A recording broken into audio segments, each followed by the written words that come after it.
Good morning student. আমরা এখন যে টপিকটা পড়ব সেটা ছবিটা দেখে কিছু গেস করতে পারছো?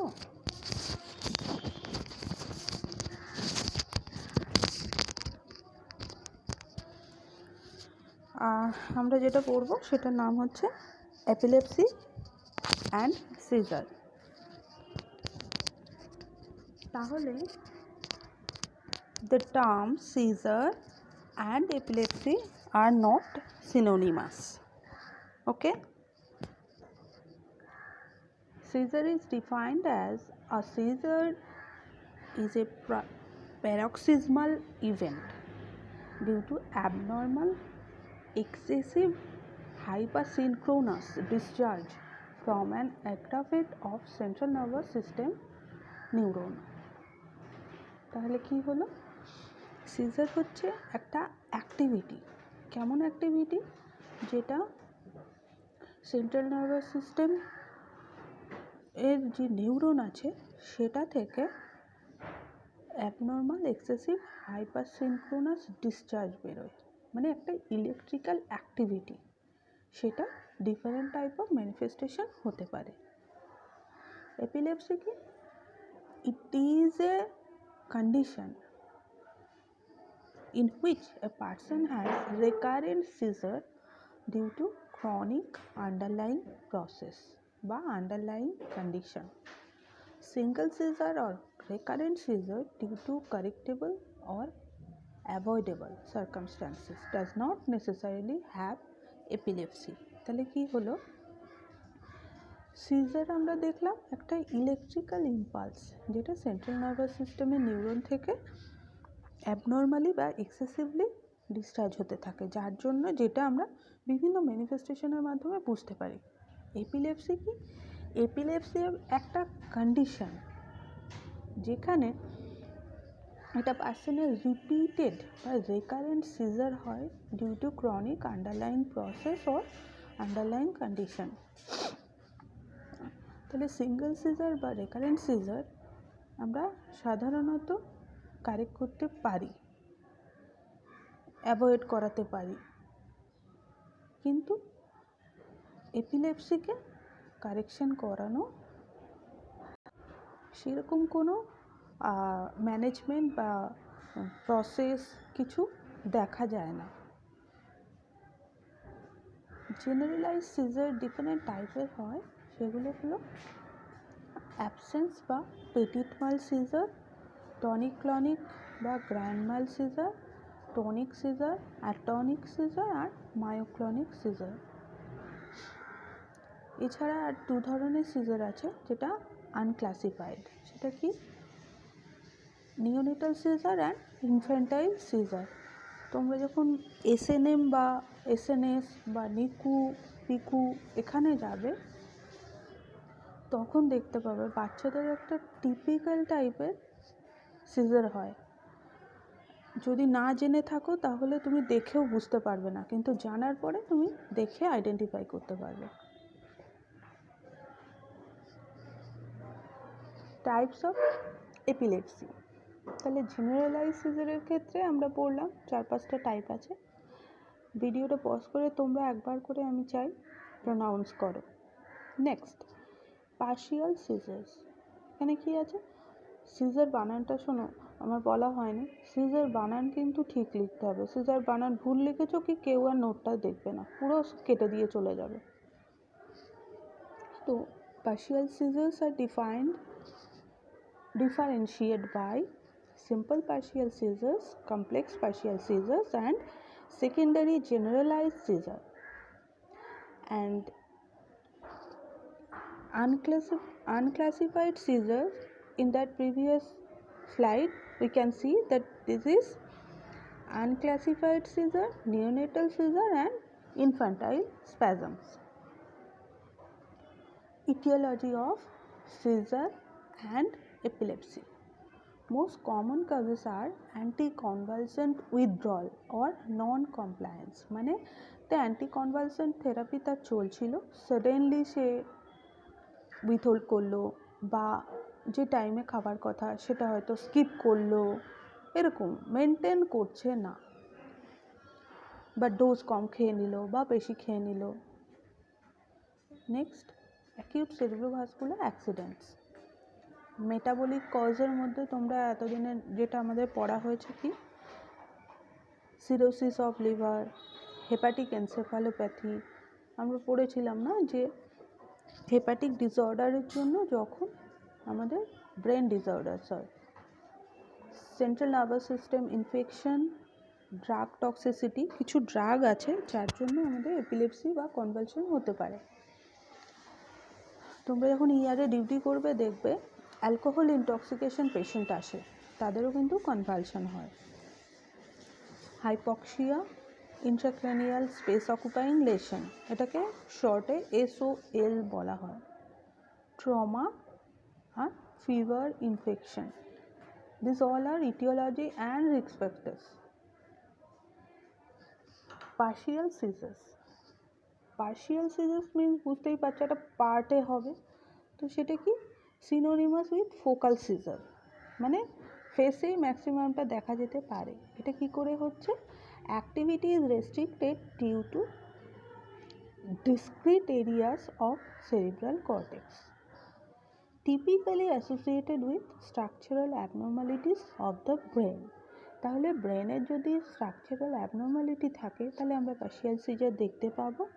আর এক্ষেত্রে কি সেরিব্রাল কর্টেক্সের যে ডিসক্রিট এরিয়া আছে সে তার অ্যাক্টিভিটিটা রেস্ট্রিক্টেড থাকে, তার ফলে কি ব্রেনের কিছুটা ফাংশন ইম্পেয়ার্ড হয়।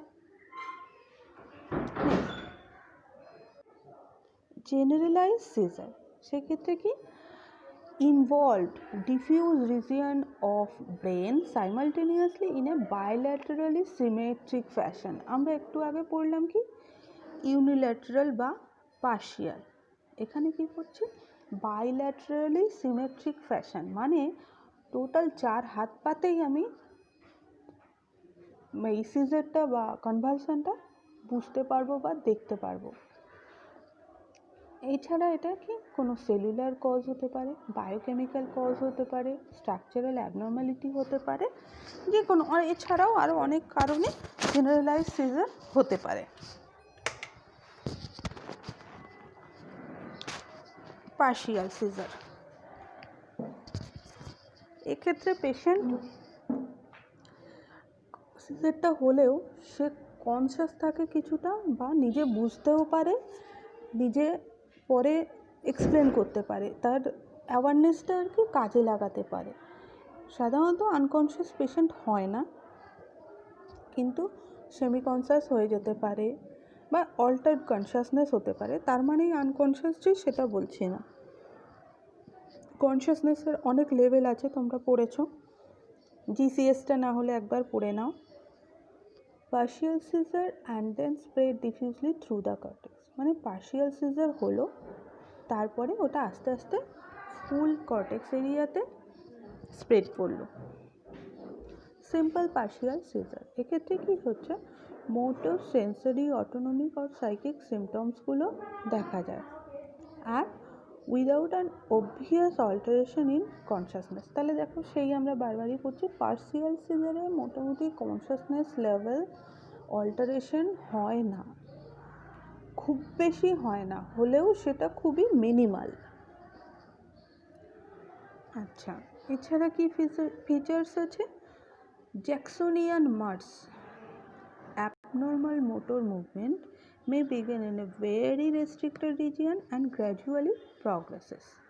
That means টাইমটা কত, সেকেন্ড টু মিনিটস এর মধ্যেই আমার অ্যাবনর্মাল মোটর মুভমেন্টটা শুরু হয়ে যায় বা আমরা দেখতে পাই। মেনি কথা বলো কেন, আমি রেকর্ড করছি, তোমার যা ইচ্ছা করো কিন্তু কথা বলো না।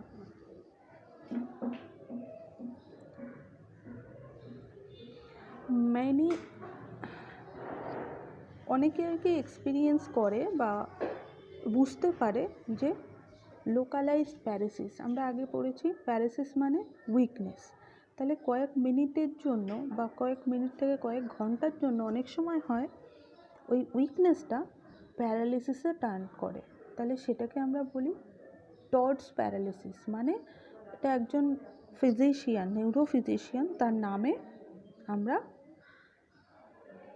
টর্চ প্যারালিসিস আমরা বলে থাকি। এছাড়া সিজার অনেক সময় হয় কয়েক ঘন্টা থেকে কয়েক দিন কন্টিনিউ হতে পারে, তাকে এপিল্যাপসিয়া পার্শিয়ালস কন্টিনিউয়া বলা হয়। অরা মানে ব্যাপারটা হচ্ছে কি বলো তো, সিক্স সেন্স, যেমন আমাদের অনেক সময় বলি যে আমি বুঝতে পারলাম, জানিস তো যে এটা হবে। অনেক সময় আমরা বলি না সবাই যে আমি জানতাম এটা হবে। বা ধরো কারো শরীর খারাপ লাগছে, তখন সাডেনলি মানে সে বলে এই আমাকে ধর ধর পড়ে যাচ্ছি, এই যে একটা সেন্স অফ সিকনেস, সেইটাকে আমরা অরা বলছি। তো যে সমস্ত পেশেন্টদের সিজার বা এপিলেপসি বা কনভালশন শুরুর আগের মুহূর্তে তারা বুঝতে পেরে যায়, তো সেই মুহূর্তে যদি সে না কোথাও একটা সেফ রিজিয়নে চলে যায়, তাহলে কিন্তু একটা ইনজুরি হওয়ার চান্স থাকে, তো সেটাকে আমরা অরা বলছি। এবার দেখে নিই কি। It is a form of simple partial seizure, include those that cause changes in somatic sensation. বুঝতেই পারলে। Some patient describes odd internal feelings, মানে ডেজা ভু বা ফিয়ার, আমরা যেটা এক্ষুনি বললাম। Next, when proceeds a complex partial or secondary generalized seizure, this simple partial seizure serves as a warning or aura.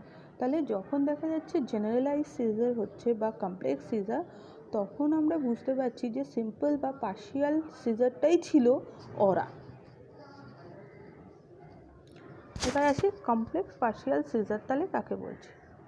Focal seizure activity first start হলো, patient is unable to respond, যেহেতু ফেসে seizure activity চলছে তাই সে unable to respond হলো to visual or verbal comments during the seizure and has impaired recollection of or awareness of ictal phase। মানে যখন caesar অ্যাক্টিভিটিটা মুখ থেকে শুরু হলো, ফেসিয়াল অ্যাক্টিভিটি দিয়ে শুরু হলো, তখন সে কি তার ভার্বাল কমিউনিকেশনটা ইম্পেয়ার্ড হলো, তার ফলে নেক্সট যে সিজার আসছে বা আর সে কমিউনিকেট করতে পারলো না। এর ফলে এই যে টোটাল ইকটাল ফেজে চলে গেল, এই টোটাল ইকটাল ফেজটাই আর কি সে রিকল করতে পারে না, মনে করতে পারে না। ফ্রিকোয়েন্টলি এই অরাটা হতে পারে। Start of a ictal phase is often a sudden behavioural arrest of motionless state. তাহলে ইকটাল ফেজে পেশেন্ট যখন চলে যাচ্ছে বা স্টার্ট হয়ে যাচ্ছে, তখন কিন্তু পেশেন্টের বিহেভিয়ারাল অ্যারেস্ট বা মোশনলেস স্টেট হয়ে যায়, মানে পেশেন্টটা নড়াচড়া করতে পারে না, তার বিহেভিয়ারাল যে স্টেটে ছিল সেই স্টেটেই সে স্ট্যাগনেন্ট হয়ে থাকে। এছাড়া অ্যাকম্প্যানিড বাই অটোমেটিজম, মানে সাধারণত পেশেন্ট নিজেই অটোমেটিক আর কি ওই বডি পশ্চারটা মেনটেন করতে শুরু করে। তোমরা কেউ সিজার বা এপিলেপসি বা কনভালশন দেখেছো কি না জানি না, যদি দেখে থাকো বা ভিডিওগুলো দেখেও কিছু একটু মনে হয় তোমরা গেস করতে পারছো যে কেমন হয়। Patient is typically confused following the seizure, এটা স্বাভাবিক, কেননা ব্রেনে আমাদের ততক্ষণ যে ইলেকট্রিক্যাল ডিসচার্জটা হয়েছে তার ফলে ব্রেনে কিন্তু অক্সিজেনেশন ডিপ্রাইভেশন হয়েছে, এই জন্য হাইপক্সিয়া, তাই পেশেন্ট কিছু রিকল করতে পারে না। জেনারেলাইজ সিজারের কিছু টাইপসগুলো হচ্ছে পড়লে আগে, absent seizure, that is petit mal seizure, atypical absent seizure, generalise tonic clonic seizure, যেটাকে আমরা গ্র্যান্ড মাল সিজার বলছি, atonic seizure and myoclonic seizure. তাহলে অ্যাবসেন্ট সিজার হচ্ছে sudden brief lapse of consciousness without loss of postural control, মানে হঠাৎ করেই কনসাসনেসটা loss করলো কিন্তু পশ্চারাল কন্ট্রোল ছিল, মানে সাডেনলি হলো কয়েক সেকেন্ডের জন্য, আবার মুহূর্তেই সেটা ফেরতও এলো বা পেশেন্ট কনসাস হয়ে গেছে। Next, typically last for only seconds, তাহলে বুঝতেই পারছো পুরো কারেন্টের মতো কাজটা হলো, সেই জন্য পেশেন্ট হঠাৎ করেই বলবে যে কি একটা হয়ে গেল আমি বুঝতে পারলাম না। ওকে, নো পোস্ট-ইকটাল কনফিউশন, কেননা কোনো কনফিউজ হওয়ার জায়গায় নেই, কারণ সে তো কিছু বুঝতেই পারেনি। are usually accompanied rapid blinking of the eyelids, chewing movements or small amplitude clonic movement of the hands. দেখো বই পড়ছিল, হঠাৎ করে বইটা হাত থেকে পড়ে গেল, কেমনভাবে পেশেন্টটা বসে পড়লো। এটা যদি পড়া যায় একটু ভালো হতো, কিন্তু আমি বুঝতে পারছি না, তোমরা পারলে পড়তে পারো। গ্র্যান্ড মাল সিজার, এটা আগেও একটু পড়লাম আমরা। Most common seizure type resulting from metabolic derangements, মানে মেটাবলিক ডিস্টারবেন্সেসের জন্য, সেটা sodium potassium electrolyte, magnesium phosphorus deficiency বা ওভার কোনো ডোজ পেয়ে গেলে সেটাও হতে পারে। Usually tonic contraction of muscles throughout the body, মানে টনিক ক্লনিক সিজার হোল বডিতেই আমরা দেখতে পাবো। এটা 10 থেকে 20 সেকেন্ড পর যখন টিপিক্যাল সিজারটা শুরু হয়, তখন super imposition of period of muscle relaxation of the tonic muscle contraction, মানে মাসেল কন্ট্রাকশন আর রিল্যাক্সেশন শুরু হয়ে যায়। মানে 10 থেকে 20 সেকেন্ড পর্যন্ত টনিক ফেজটা থাকে, এরপরে ক্লনিক ফেজে যায়, যেটা কি হয় muscle contraction and tonic muscle relaxation and tonic muscle contraction হয়। এই স্টেজটা মোটামুটি 1 মিনিট মতো থাকে। দেখো টনিক ক্লনিক সিজার ওরা এতক্ষণে বুঝেছ, এটা feeling subjective. Next tonic phase with epileptic cry, patient কাঁদতে থাকবে, সেটা বাচ্চার ক্ষেত্রে, বড়োর ক্ষেত্রে কান্না নেই। Next chronic convulsion, next prolong sleep and postictal depression. তাহলে টনিক ফেজ যদি মনে না থাকে, টান টান এইটা মনে রাখো টনিক ফেজ। ক্লনিক ফেজ, এবার relaxation, contraction and relaxation, then relaxation. Body, হাত পা দেখো টোটালটা এক্সটেন্ড করে ফেলেছে। জেনারেলাইজ টনিক ক্লনিক সিজার মানে হোল বডি সিজার। দেখো epileptic cry, cyanosis, next clonic phase extend করেছে, আর পোস্টিকটাল কনভালশন স্টেজে টোটাল রিল্যাক্সেশন, বডি ল্যাপস। তাহলে ক্যারেক্টারাইজ কি? Unresponsiveness, muscular flaccidity, excessive salivation, bladder or bowel incontinence. Patients gradually regain his consciousness after minutes to hours. Typically a period of post-ictal confusion and headache, fatigue and muscle ache যখন পেশেন্টের consciousness regain করবে তখন। অ্যাটনিক caesar, তাহলে অ্যাটনিক থেকে কি বুঝতে পারছো? মানে অ্যাবসেন্ট, টনিক মানে টোনাসিটি। তাহলে যখন টোনাসিটি লস করবে, কখন করবে? 1 থেকে 2 সেকেন্ডের জন্য পেশেন্ট পশ্চারাল যে টোনাসিটি ছিল, একটা জায়গায় বসেছিল বা শুয়ে কোনো কাজ করছিল বা দাঁড়িয়ে কোনো কাজ করছিল, মাসেলের যে টোনাসিটি ছিল সেটা 1 থেকে 2 সেকেন্ডের জন্য লস হয়ে যাওয়ার পরে যেই কনসিয়াসনেস রিটার্ন করলো, তখন আবার সে বুঝতে পারবে। মানে আমরা অরাটা পড়েছিলাম, তার থেকে দেখো এটা একটু পরে স্টেজ। অরাতে কি পেশেন্ট রিকল করতে পারছিল না, শুধু এটুকু সেন্স করছিল যে something is happening, something will happen. তো usually no post ictal confusion, যেহেতু কনসিয়াসনেস সেরকম ইম্পেয়ার্ড হচ্ছে না, তাই কনফিউজ হওয়ার কোনো জায়গা নেই। Very brief seizure may cause only a quick head drop or nodding movement, মানে সাডেনলি ধরো আমরা ঘুমিয়ে পড়লে, মানে বসে আছি বা পড়ছি, ঘুম পেলেও সাট করে ঘাটটা পড়ে যায়, তো বা ক্লাসের কথা ভাবো, ঘুম পেয়েছে, মাথা পড়ে যায়, হাত থেকে পেন পড়ে গেল, তো এই সাডেনলি একটা মুভমেন্ট হয়। এছাড়া longer seizure will cause the patient to collapse. এটা বুঝতেই পারছো, যত প্রলং পিরিয়ড ধরে অক্সিজেনেশন ডিপ্রাইভেশন হবে বা ইলেকট্রিক্যাল ডিসচার্জ হবে সেন্ট্রাল নার্ভাস সিস্টেমের নিউরন থেকে, তত বেশি পেশেন্টের জন্য হার্মফুল, ডেঞ্জারাস। কেন? without oxygen human cell or body cell cannot live or alive. Myoclonic seizure, sudden and brief muscle contraction that may involve one part of the body or entire body. মানে sudden যে contraction হলো সেটা একটা পার্টেও হতে পারে বডির বা entire বডিতেও হতে পারে। এটা সাধারণত প্যাথোজেনিক কজের জন্য হতে পারে। সেগুলো কি?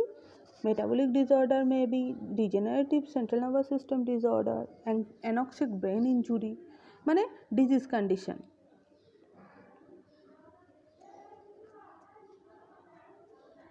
সে তো গেল। তাহলে এখানে আমরা ডিউ কী কী পেলাম? Investigation, medical management, surgical management আর নার্সিং ম্যানেজমেন্ট। অনেক বড় হয়েছ। আজকে তোমাদের এটা টাস্ক, এপিলেপসি, সিজার বা কনভালশন এদের ইনভেস্টিগেশন বই দেখেই, যার কাছে যে বই আছে, লুইস, ব্রুনার, এই দুটো বই থেকে ইনভেস্টিগেশন, ম্যানেজমেন্ট আর care of a patient with seizure, home advice বা care of a patient with seizure 5 নম্বরের শর্ট নোট আসে সেটা। তো এটা লেখার জন্য আধ ঘন্টা টাইম প্রত্যেকে লিখবে। আমি যাকে বলবো সে আনসারটা আপলোড করবে। প্লিজ কেউ এক্সকিউজ দেবে না যে আমার পেন ভেঙে গেছে, খাতা নেই, হ্যানা ত্যানা, এসব আমি আর শুনতে চাই না। ওকে, এটা কিন্তু তোমাদের খুব শর্ট নোট আসে। বাই।